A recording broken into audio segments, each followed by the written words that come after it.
Como constituinte, um dos temas que foram muito debatidos durante o período, me lembro muito bem, foi a questão do modelo parlamentarista, presidencialista, unicameral, bicameral, e os constituintes, portanto, a nossa Constituição de 88, consagrou, aliás, o que já vinha sendo feito desde o tempo do Império, a existência do Congresso composto por duas casas, o Senado da República e a Câmara dos Deputados.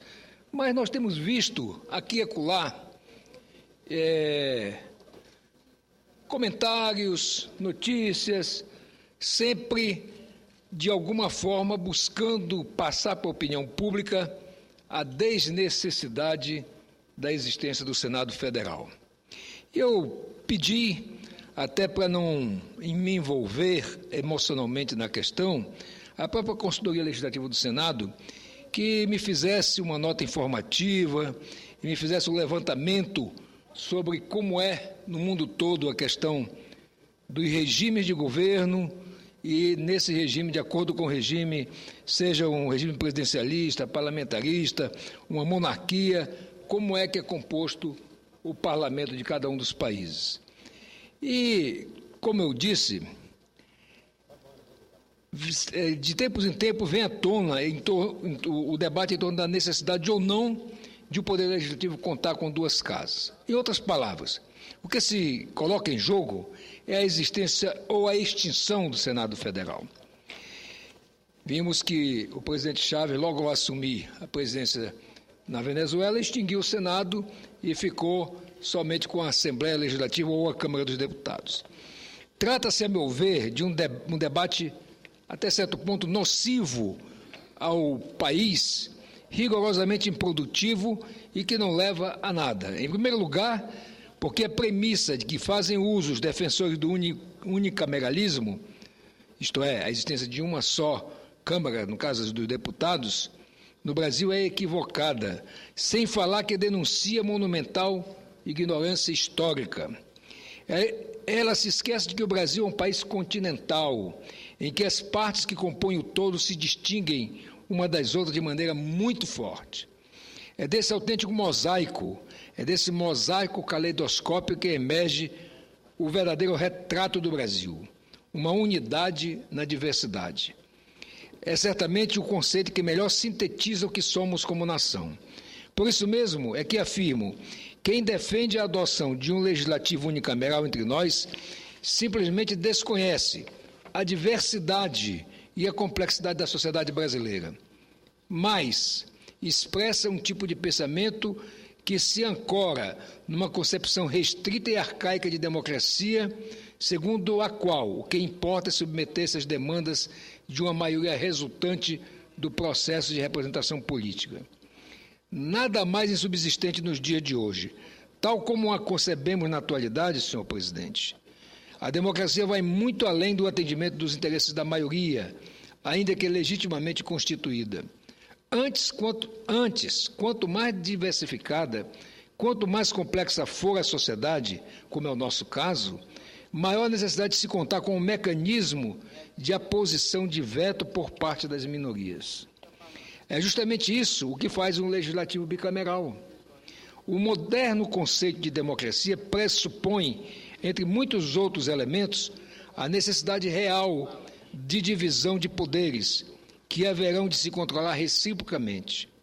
Além disso, ele exige que todas as unidades da Federação estejam adequadamente representadas, independentemente da dimensão territorial, do tamanho da população ou do poder exercido em conjunto na economia nacional. Por fim, não menos importante, dificilmente um Estado nacional pode prescindir, na época presente, da função revisora de uma segunda Câmara, em face das crescentes complexidades técnicas que envolvem a produção legislativa. Há ainda outra especialíssima razão que justifica a permanência de uma segunda Câmara em sociedades como a brasileira, especialmente a partir do fim do regime militar, estão organizadas sob os preceitos da democracia. Refiro-me ao fato de que a experiência histórica tem demonstrado, em especial nos 2 últimos séculos, sobretudo na civilização ocidental, que a formação e a implementação da vontade das maiorias, malgrado indispensável, não são suficientes para o bom funcionamento da democracia. Com efeito, tão importante quanto o respeito à vontade das maiorias é a manifestação política das diferenças, caminho natural para a proteção dos direitos das minorias. Justamente por assim ser, é que as segundas câmaras, como é o caso do nosso Senado, passaram a expressar diferenças territoriais e administrativas e, por seu intermédio, as mais diversas diferenças regionais e os distintos estágios de desenvolvimento social e econômico.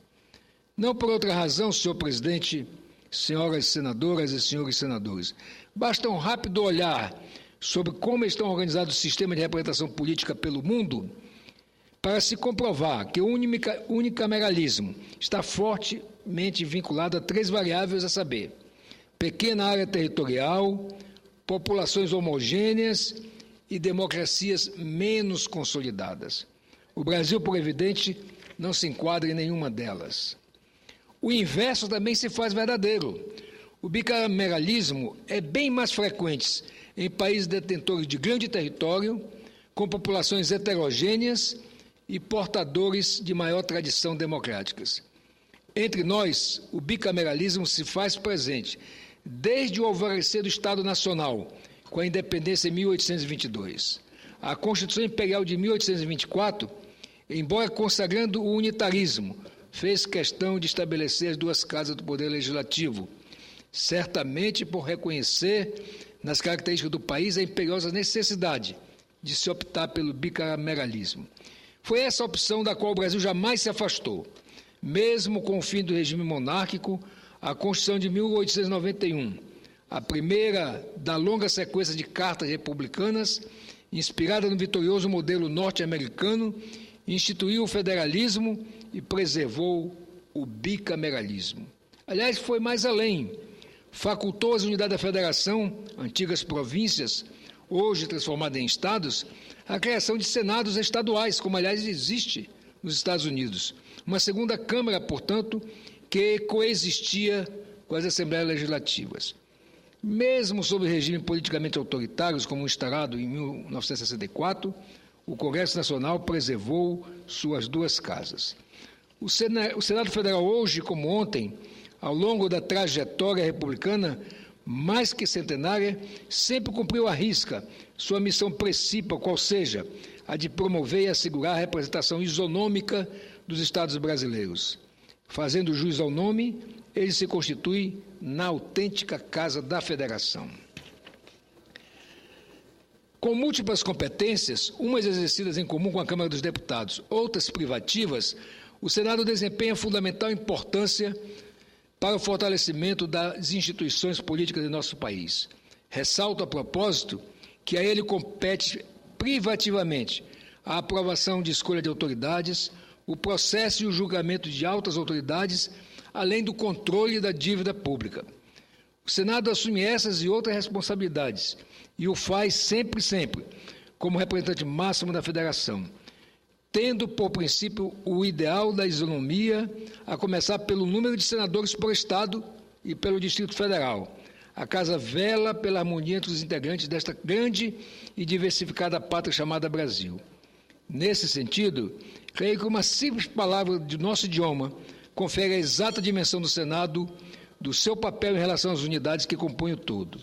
Essa palavra, senhor presidente, é equilíbrio. Equilíbrio federativo. Por tudo isso, mesmo analisando, senhor presidente, se fôssemos comparar na Câmara dos Deputados, o Estado de São Paulo tem 70 deputados federais, mais do que toda a região norte junta, todos os 7 estados da região norte. Se somarmos São Paulo, Rio e Minas, é mais da metade da Câmara dos Deputados. Então, estados pequenos como o meu, o do Amapá, o seu, o Tocantins e outros, o Acre, Rondônia, nós estaríamos sempre a reboque politicamente desses grandes estados. E o que é pior, já que estamos a reboque economicamente falando. Então, aqui é onde se dá o equilíbrio. se mazelas existem por uns e outros praticadas, não se pode contaminar a instituição. Uma coisa é existirem maus parlamentares, outra coisa é dizer que uma instituição é ruim porque existem elementos ruins dentro dela. Então, eu quero, como representante do menor Estado em termos de população da Federação, fazer essa defesa do Senado Federal. Pergunto a Vossa Excelência, e tive a experiência no meu mandato de deputado federal, quando apresentei um projeto de lei para criar nossa Universidade Federal de Roraima, então território federal, e também a Escola Técnica, hoje Instituto Federal de Educação. Nós não tínhamos senadores, e eu tive que andar aqui de um por um com os senadores para conseguir quem digamos assim, encampasse a ideia da criação de uma universidade num território federal que hoje já é Estado por obra da Constituinte de 88. Então é preciso, sim, que os estados mais fracos economicamente, menos populosos, tenham aqui no Senado, como tem, o equilíbrio de ter Roraima, Acre, Amapá, Tocantins, 3 senadores igualmente têm São Paulo, Rio de Janeiro, Minas Gerais, que são estados mais populosos.